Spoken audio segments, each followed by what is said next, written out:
Good morning મિત્રો. આજની સવારની પ્રેમી સલામ. જય મસીહ. Praise the lord. હાલેલુયા. પ્રભુનો આપણે આભાર માનીએ છીએ કે ઈશ્વરને શોધનારા લોકોને જુદા આશીર્વાદો પ્રાપ્ત થાય છે.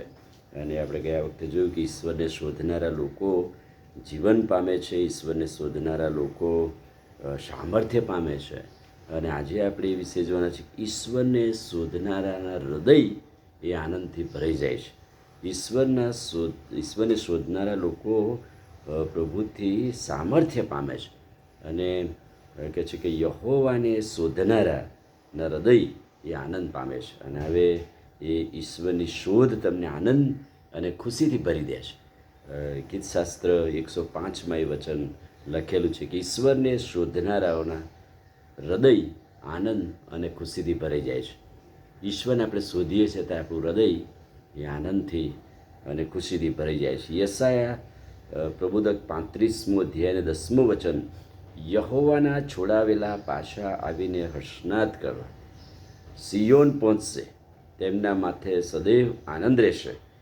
તેઓને હર્ષ તથા આનંદ પ્રાપ્ત થશે અને તેમના શોક અને નિશ્વાસ જતા રહેશે. એટલે કે ઈશ્વરને શોધનારા લોકો પાછા આવશે, હર્ષનાદ કરશે, આનંદ કરશે અને શોક જતો રહેશે. પ્રભુને શોધનારા લોકો સદા આનંદિત રહે છે. પહેલો કાળવૃત્તાંત 16મો અધ્યાય 10મું વચન, યહોવાને તથા તેના સામર્થ્યને શોધો, સદા સર્વદા તેના મુખને શોધો. યહોવાના ભક્તોના હૃદયમાં આનંદ પ્રાપ્ત થાય છે.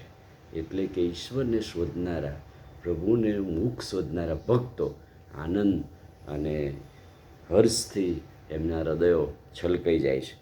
ગીતશાસ્ત્ર 40:16 શું કહે છે? જેઓ સઘળા તેને શોધે છે તેઓ તારાથી હર્ષ પામે છે અને આનંદ કરે છે. જેઓ ઈશ્વરને શોધે છે તેઓના હૃદયો હર્ષ અને આનંદથી ભરાઈ જાય છે. ગીતશાસ્ત્ર 70:4, તારા શોધનારાઓ હરખાશે અને તારામાં આનંદ કરશે. પ્રભુ ગીતશાસ્ત્રનો લેખક કહે છે કે પ્રભુ તને જેઓ શોધે છે તેઓના હૃદય હરખાવો, તેઓના હૃદય આનંદથી ભરાઈ જાઓ. એટલે કે ઈશ્વરની શોધ એ તમને આનંદ અને ખુશીથી ભરી દે છે.